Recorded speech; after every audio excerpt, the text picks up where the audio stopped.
What is going on, Swoopers? Welcome back to another episode of Swoop Luke. In this episode, we'll be reviewing the Collingwood-Richmond AFLW game that just happened the other day. So let's run the intro, jump straight into it.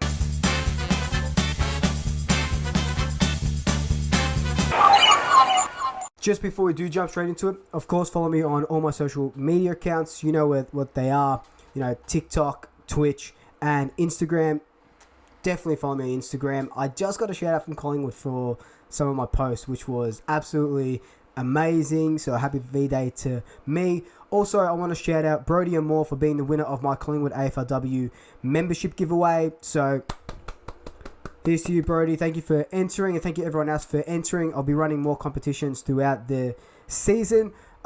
If you're a new swooper, welcome. Thank you so much for joining me. Hit the subscribe button, hit that notification bell. If you are a returning swooper, welcome back.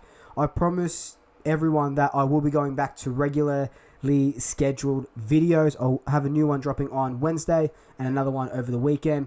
Just amping them up before the boys start. But anyway, let's talk about this Collingwood AFLW game.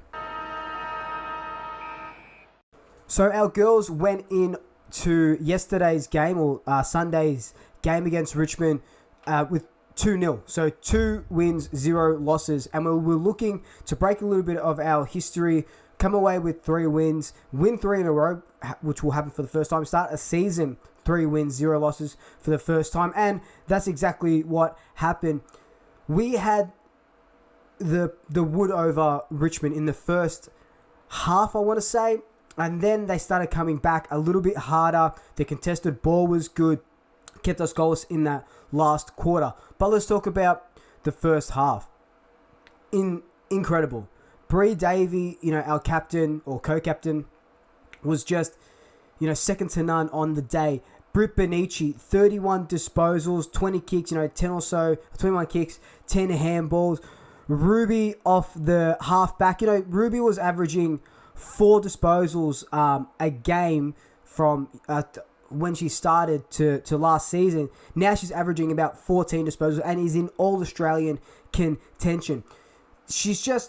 Her run and carry is, you could equate it to someone like, Isaac Quaynor's run and carry off the half-back line, or Johnny Noble's. She's quick and she's starting to use the ball a lot better than she has in previous seasons.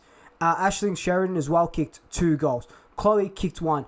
I loved what the girls brought against Richmond, and in the face of adversity being Richmond's ability to keep themselves in the contest was good. It just shows a lot of character that the club has built up, something that Steve would be hammering into those girls. But also in previous years, if Richmond kept coming that hard, we would have dropped our heads or dropped off a little bit, eased up, and then they would have ran over the top of us, even though they kept us scoreless in that last quarter. Huge shouts to Joanna Lynn and Tani Brown for getting their first goals in Collingwood colours, which is absolutely amazing.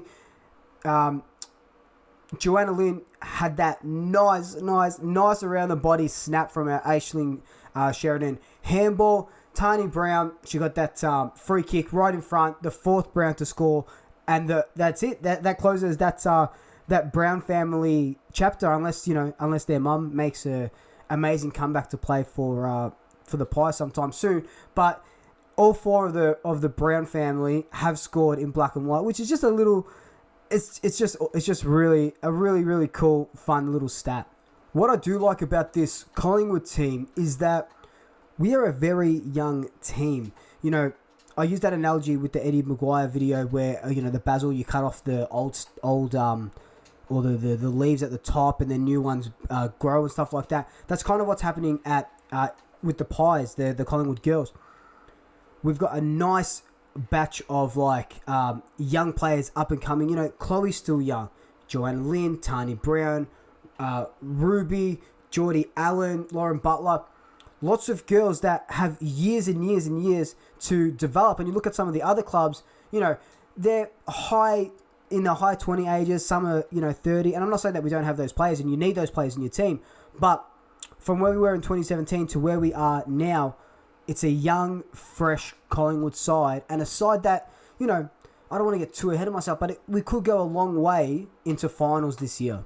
Something else that I really liked about the way we were playing on our gameplay is that when we could spread the ball or switch, we were doing that. We weren't seeing a lot of that in the first round.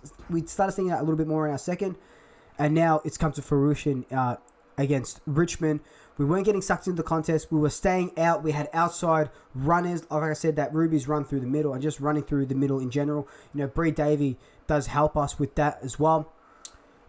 We're a very, very, very exciting side, and a side that you're going to want to jump on board because we're going to go places. There wasn't much to dislike except for, letting Richmond, we were up by 30 or so points or thereabouts, and we ended up winning by 17. If Richmond had kicked straight, it would have been a different story, but, they didn't, and we did get the win. We just got to tighten up our defense a little bit more, but we did weather the storm.